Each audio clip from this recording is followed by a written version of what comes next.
Good morning friends. तो आज हम लोग चलिए चलते हैं उस चीज़ की तरफ जहाँ से आपकी रास्ता और आसान किया जाए। That means how you could improve your marks in BPSC examination. और हम बीपीएससी को साइंटिफिकली अंडरस्टैंड करने की कोशिश करते हैं। तो देखिए, हम सब जानते हैं कि बीपीएससी में 3 टाइप्स ऑफ एग्जामिनेशंस होते हैं, जिसमें जो पहला चीज़ है वो है प्रीलिम्स है, दूसरा मेंस है, तीसरा इंटरव्यू है।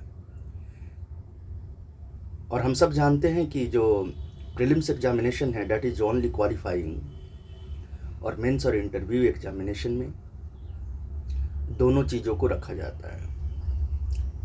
डैट मीन्स कि जो आपकी रैंकिंग बनती है वो मेंस और इंटरव्यू के नंबर से बनती है, दोनों को जोड़कर बनता है। हम लोग आगे मूव करते हैं। अब प्रीलिम्स को कैसे देखा जाए? तो प्रीलिम्स को समझने के लिए आपको एक चीज़ करना पड़ेगा।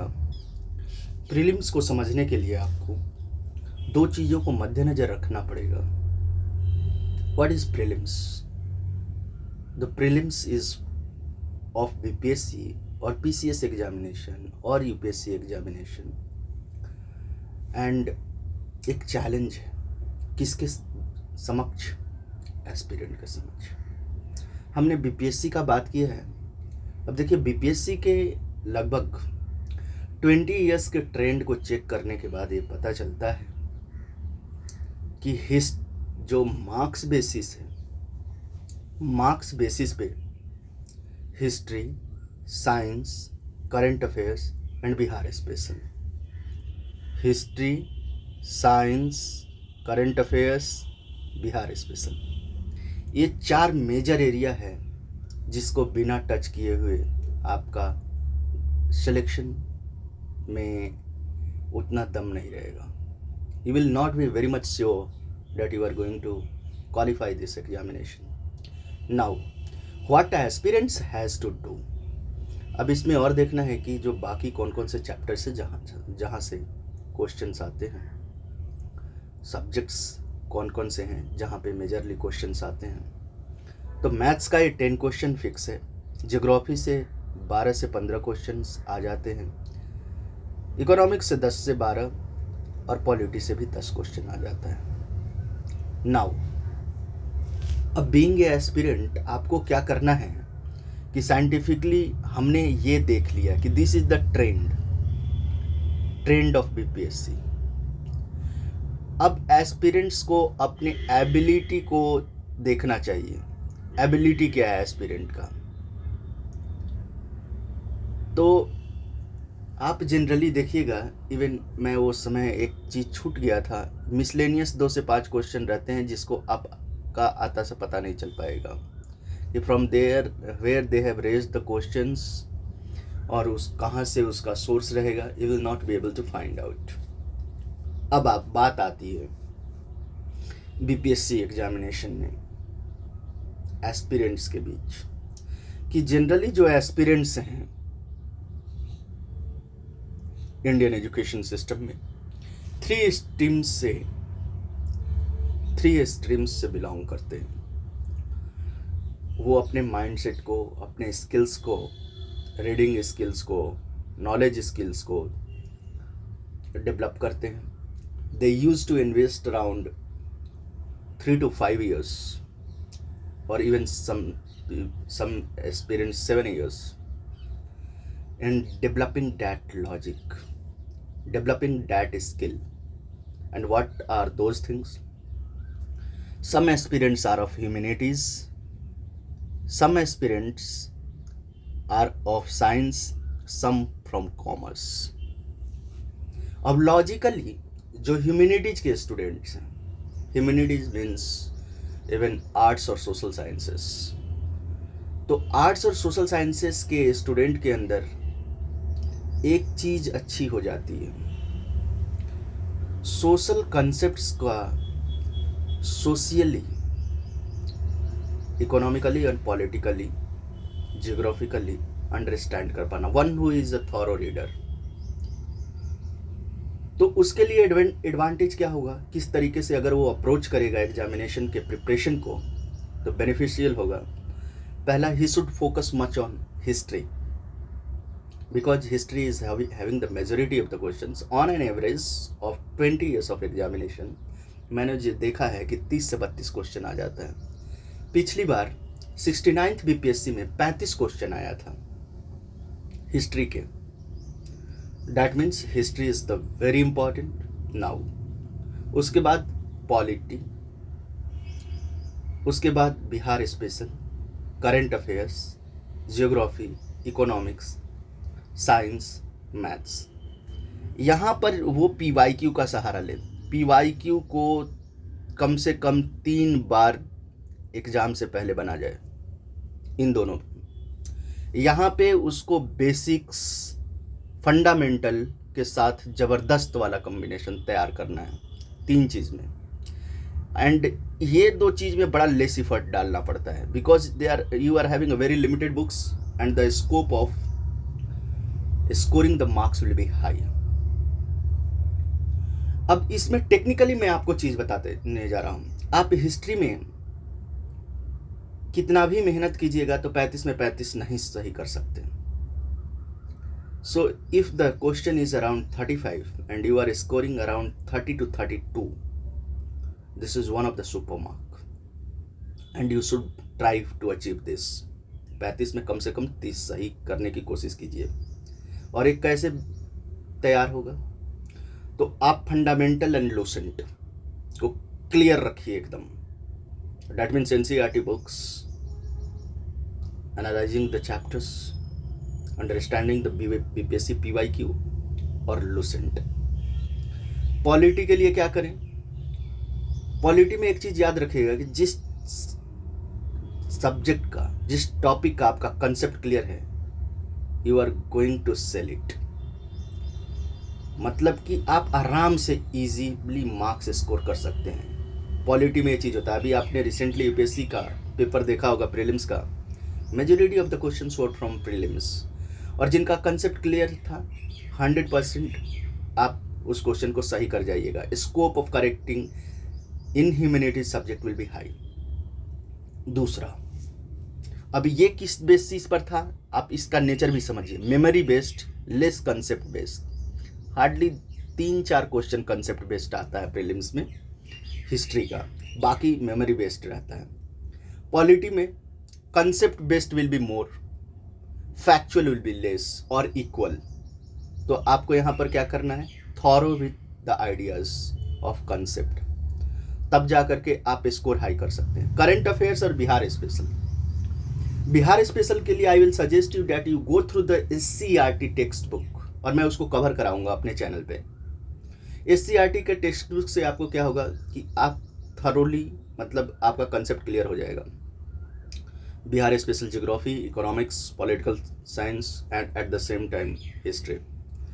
अब करंट अफेयर्स के लिए जो भी सोर्स आप फॉलो करते हैं, इसके लिए मैंने एक डिटेल वीडियो बना रखा है ऑलरेडी कि करंट अफेयर्स को कैसे वो किया जाए। You can refer to that videos, then you will get the ideas कि आप BPSC एग्जामिनेशन को किस लिए कर रहे हैं। इस बात को समझिएगा। करंट अफेयर्स के लिए स्पेशली मैं बोल रहा हूँ। तो एक करंट अफेयर्स ऐसा जिसमें बिहार स्पेशल कवर किया जाता हो, और दूसरा कोई भी national. If you are preparing for UPSC examination, then you can go through the vision material, one of the best in the market. और अगर आप UPSC का नहीं कर रहे हैं तो state PCS and other magazines of घटना चक्र, एडुटेरिया, परफेक्शन IAS, जो भी आपको अच्छा लगे आप उसके साथ जा सकते हैं। उसके बाद जियोग्राफी, वहां पर भी अगर आपका कंसेप्ट क्लियर है, you will get the 100% marks. The scope of scoring the marks will be high. Economics same see, but economics में क्या है BPSC में, लेस कंसेप्चुअल, मोर फैक्चुअल। अब BPSC के क्वेश्चन को एनालिसिस करके देखिएगा। The question of UPSC, the trend of UPSC and the trend of BPSC is different. आपका लास्ट में आता है साइंस एंड मैथ्स। इसका बेस्ट वे है, go through the PYQs, analyse that and then go through the fundamental books. तो जब ये strategy आप रखिएगा अपने मतलब कि इफ़र्ट्स का और इस तरीके से इन्वेस्ट कीजिएगा, your selection rate will be high. क्यों? क्योंकि आपने इतने सालों से जो मेहनत की है, तो वो मेहनत कहीं ना कहीं आपको यहाँ पर हेल्प करेगा। This will help you. और मैंने बताया कि ऑलरेडी सोशल साइंस ह्यूमैनिटीज़ पढ़ते पढ़ते आपके लॉजिक डेवलप हो जाते हैं सोशल साइंसेस में, and it gives you some kind of edge here. तो आप ज़्यादा देर पढ़ सकते हैं, मेमोराइज कर सकते हैं। आप ऑलरेडी अगर बेसिक्स आपका क्लियर है तो कहीं ना कहीं current affairs will give you the edge. Even Bihar special में आपको ईजिली हेल्प मिलेगा। तो आप कोशिश ये कीजिएगा, मैं जानता हूँ कि ह्यूमैनिटीज़ के स्टूडेंट्स थोड़ा सा साइंस से डरते हैं, but I will say you remember this thing for the social science students. You read not only science. You should not have only the idea of science. You are one step ahead. With what? You are also having social. That means you are having age. You just try to read science till 10th class and then some selected chapters of science from 11th and 12th. आप इतना अगर कर लेते हैं, mind my words, you will perform so well। तो मैंने आपको बता दिया कि किस तरीके से ह्यूमैनिटीज़ के स्टूडेंट को चलना है ताकि वो क्रॉस कर सके 100+ मार्क्स को, and that will become very easy. Second thing, aspirants those are from science streams. Science stream के बच्चों को जो माइंड का डेवलपमेंट होता है वो मोर लॉजिकल हो जाता है, because they always go through the scientific temperament. अब साइंस के बच्चों के लिए क्या इजी है वो आप समझ लें, किस ट्रेंड से उनको फॉलो अप करना चाहिए। पहली चीज़ है साइंस सब्जेक्ट इटसेल्फ, क्योंकि उससे भी 22 से 25 क्वेश्चंस रहते हैं, मैथ्स 10 क्वेश्चन। इस सब्जेक्ट से मिलता जुलता लॉजिकल आपको ह्यूमैनिटीज़ का जियोग्राफी हो जाता है और इकोनॉमिक्स हो जाता है। That means these 4 section will be easy for you, very much easy for you. Mind my words. You just train your brain because already you have invested 5 to 7 years. तो आपके कम से कम जो मार्क्स हो जाते हैं वो 10, 12, 22, 32 और 22। आप ये समझ करके चलिए कि 54 marks is easy walk for you. बच गए ये सब्जेक्ट 4। इसमें याद रखिए current affairs and Bihar special almost equal for everyone, क्योंकि बिहार स्पेशल की जो क्वेश्चंस आते हैं उसके लिए अलग से रेफर करना पड़ता है। Current affairs same thing. तो ये जो 44 नंबर का क्वेश्चन है, 44 + 54, 54 में आपको एडवांटेज है, 44 इज सिमिलर फॉर एवरीवन। अब इसके साथ क्या करना है, जो इफ़र्ट आपको देना है, PYQs, हिस्ट्री एंड पॉलिटी के लिए आप चले जाइए सीधे PYQ पर, and you do one thing, you just go through at least 2 to 3 examinations PYQ of history and just see the trend, just see the ideas, where are the focus areas for state examinations and centre examinations. Accordingly you build your fundamentals and try to solve the PYQs। ये कैसे होगा? तो आप मेरे हिसाब से जो 2-3 examination हैं वो मैं ये कहना चाहूँगा कि आप एक तो PYQ में BPSC को रखिए, दूसरा UPSC को रखिए, और तीसरा कोई भी जिस स्टेट से आप बिलोंग करते हैं उसका PCS का रख लीजिए। 3 PCS एग्जामिनेशंस के हिस्ट्री के क्वेश्चंस के साथ थॉरो होइए। पॉलिटी के साथ भी सेम चीज़, पॉलिटी के चैप्टर्स बड़ी सिलेक्टेड हैं। अगर आप BPSC के क्वेश्चंस को देखिएगा तो डेफिनेटली 1-2 क्वेश्चंस जो हैं वो बहुत टफ पूछा जाता है, इसमें कोई दो राय नहीं, बट वो अगर आपका कंसेप्ट क्लियर रहेगा you can easily sell those questions. तो this should be the way, क्योंकि ये आपको कहीं ना कहीं एज देगा। माइंड माई वर्ड्स, क्योंकि ऑलरेडी आपने 5-7 साल इस स्ट्रीम्स को दिया है। You will be having some edge over these subjects. जो कॉमर्स के स्टूडेंट हैं उनको क्या करना है, कि इकोनॉमिक्स, और जिस तरीके से मैंने बताया कि ये जो current affairs and Bihar special है सारे लोग के लिए सेम है, डैट मीन्स 44 नंबर। ये 44 नंबर पे आप कोशिश कीजिए कॉमर्स के स्टूडेंट्स की इस पर पकड़ बने। आपकी इकोनॉमिक्स अच्छी होगी क्योंकि आपने 10th क्लास से या 12th क्लास से या 9th क्लास से ही इकोनॉमिक्स वगैरह में इंटरेस्ट रखे होंगे। 10 क्वेश्चन ये हो गया, मैथ्स के 10 क्वेश्चन ये हो गए, that means you are having the advantage of 64 questions. बाकी अब जो क्वेश्चंस हो गया हिस्ट्री, साइंस, पॉलिटी, इसके लिए you have to understand your own strength कि हम साइंस को कहाँ से कवर करें। मैंने बता दिया for basics NCERT must read, history again NCERT, polity if you are a aspirant of UPSC, definitely you would have read Lakshmikant, one of the finest book. आप उसके थ्रू भी जा सकते हैं selectively. You have not to go through the whole book of Lakshmikant. और history के लिए definitely आपको PYQs प्लस जो ये अदर एग्जामिनेशंस के हैं, मैंने बताया कि 2 एग्जामिनेशंस को उठा के आप कर लीजिएगा। तो this should be approach, this is scientific approach because try to understand, आपने समय दिया है। तीसरा है, चौथा कैटेगरी आई विल डिस्कस कि मान लीजिए कुछ ऐसे भी एस्पिरेंट्स हैं जो खुद को ऐसा महसूस कर रहे हैं कि नहीं हम इन चीज़ों में लाई नहीं करते, they are not of this, ये इन पे काम नहीं कर रहा है, शायद से ऐसी स्कूलिंग हो गई है या ऐसा कॉलेज हुआ है कि कभी कॉलेज गए ही नहीं। तो how can this temperament will have been built? Remember one thing, till 10th class या टिल 12th क्लास आपने 10 साल सोशल साइंस को दिया है, मतलब कि ऑलमोस्ट एवरी सब्जेक्ट। आपने यहाँ 2 साल इस सब्जेक्ट स्पेसिफिक स्ट्रीम को दिया है, या तो साइंस या तो ह्यूमैनिटीज़ या तो कॉमर्स। यहाँ पर आप क्या कीजिए कि आप इस अप्रोच से चलिए कि पहले सोशल साइंस के सब्जेक्ट और उसमें स्पेशली आप प्रायोरिटी दीजिए किसको, हिस्ट्री को, क्योंकि majority of the questions are from history.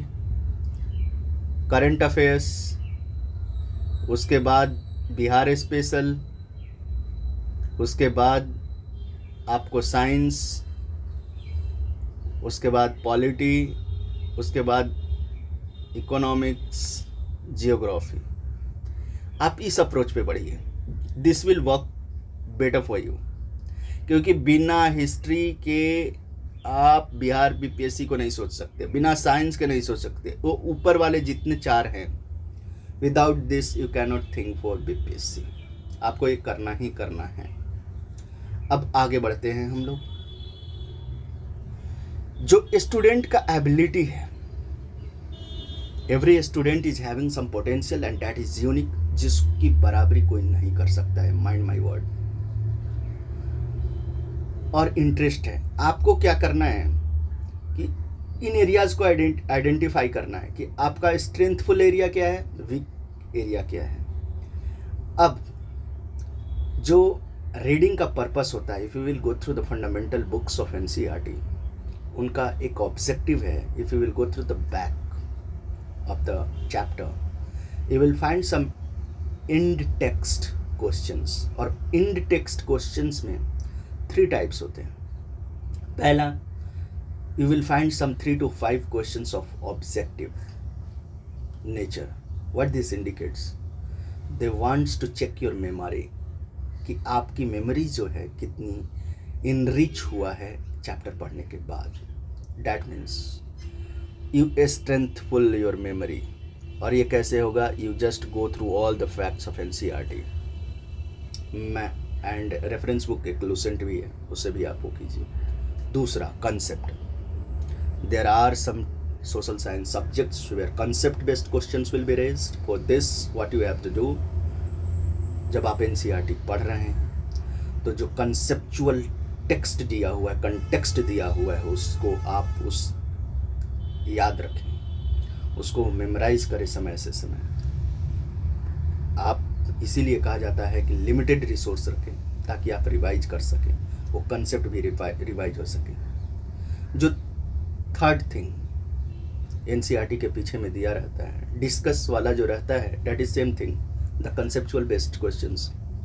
उसके बाद रहता है तीसरा चीज़, इंड टेक्स्ट, अंतिम में जो दिया रहता है चैप्टर के, let's do what that indicates your analytical knowledge. Being an administrator, आप खुद से कैसे सोच करके एक्शन लीजिएगा एट द मोमेंट। एक ब्यूरोक्रेट का एक काम रहता है कि चैलेंज आया एंड यू हैव टू धड़ धड़ खटाखट उत्तर देना है। अब आता है वीकनेसेस। एक एस्पिरेंट के पास हो सकता है इन तीनों में से कोई एक वीकनेस होगा, या हो सकता है दो भी वीकनेस हो सकता है तीनों वीकनेस। बट ऐसे कंडीशन में आपको थोड़ा भी हिचकिचाना नहीं है। You have to follow the process of the examination, you have to follow the process of the text book, कि टेक्स्ट बुक आपको क्या देना चाह रही है, आप उसके प्रोसेस को फॉलो कीजिए और उस पर को प्रैक्टिस कीजिए। अब वो कैसे होगा? प्रैक्टिस किस चीज़ का करना है? मेमोरी का। ये किस चीज़ से होगा? PYQ सॉल्व कीजिए, जो मार्केट में अवेलेबल क्वेश्चंस है उसको सॉल्व कीजिए। कंसेप्ट ये कैसे सॉल्व होगा? आप जा कर के जो आपने पढ़ा है, अंडरलाइन किया है, उसको समय समय पर रिवाइज कीजिए, देखिए। स्किल यहाँ पर मैंने क्यों लिखा है, इसके पीछे कारण है। पहले BPSC में कोई निगेटिव मार्किंग नहीं था, अब निगेटिव मार्किंग है। इस निगेटिव मार्किंग को चेक करने के लिए स्किल डेवलपमेंट बहुत ज़रूरी है PYQs में, कि कहाँ पर कितना क्वेश्चन आप अटेम्प्ट कर रहे हैं तो कितना सही हो रहा है, कितना गलत हो रहा है, किस सब्जेक्ट में आपकी पकड़ अच्छी है, किस सब्जेक्ट में नहीं है, और कैसे इन्हांस करना है। Is there any trend in BPSC examinations? तो इन चीज़ों को फाइंड आउट करना है। ये कैसे होगा? सब्जेक्ट से, स्किल से, प्रैक्टिस से। आगे मूव करते हैं। आगे हमारे पास ये चीज़ है कि स्कोरिंग सब्जेक्ट्स क्या है BPSC में। तो यू विल सी कि जो स्कोरिंग सब्जेक्ट्स हैं BPSC के अंदर, वो याद रखिए, साइंस के क्वेश्चंस, अगर आपके कंसेप्ट क्लियर है तो 100% करेक्ट हो जाएगा। मैथ्स के क्वेश्चन, अगर आपके कंसेप्ट क्लियर है, यू विल स्कोर 100%। तो एडवांटेज एक किन लोगों का है? साइंस स्ट्रीम के स्टूडेंट्स को, और those who are having very good science. Again दूसरा चीज जो स्कोरिंग है for social science students, polity, concept clear है, कंसेप्ट बेस्ड क्वेश्चन आते हैं, फैक्ट्स क्लियर है, यू विल इजीली सेल। उसके बाद इकोनॉमिक्स एंड जियोग्राफी, अगर जियोग्राफी के कंसेप्ट क्लियर है 100% सही जाएगा। Same thing economics, but here in BPSC factual knowledge should be there. उसके बाद हिस्ट्री, मॉडर्न हिस्ट्री में आप इजीली सही कर जाइएगा। Medieval will be little bit tougher for you, और जिनका ऑप्शनल है उनके लिए एडवांटेज है, बुन है। BPSC एग्जामिनेशन में those who are taking history as optional, but this is only for prelims, although the weightage of the history in mains is also very good. अब आता है जो बीच में है, तो ये सबके लिए इक्वल रहता है। Here you have to use your own knowledge, existing knowledge, and you have to see your ability, कि आप किस तरीके से अपनी एबिलिटी को मैच करा करके अपने मार्क्स को इन्हांस कर रहे हैं। And we will be walking with you as your enrichment force. हम लोग कोशिश करेंगे, विजडम ट्री का एक कोशिश रहेगा कि आप लोगों को वो चीज़ करके दे कि आप लोग ट्रायल एंड एरर मेथड से यहाँ पर ना जाएं। जो गलतियाँ वी एज ए एस्पिरेंट किए हैं वो आपको पता चलते रहे, एंड आप लोग वो गलती ना करें, और ईज़िली आराम से BPSC के प्रीलिम्स को स्मूथली प्रिपरेशन के साथ क्वालिफाई करें। विजडम ट्री का ये कोशिश रहेगा कि आप सब एजुकेशन को समझें, आइडिया ऑफ नेशनल एजुकेशन को समझें, and at the same time NCERT जो कहना चाह रही है उसके साथ अपना माइंडसेट को डेवलप करें। एंड अगर किसी टाइप की और वीडियो की ज़रूरत है जहाँ पर you are facing the problem in preparation of BPSC examination and even with the ideas of shaping your career, you can contact to us. We are here to help you to build your humanity and at the same time to support you to understand your potential. Thank you.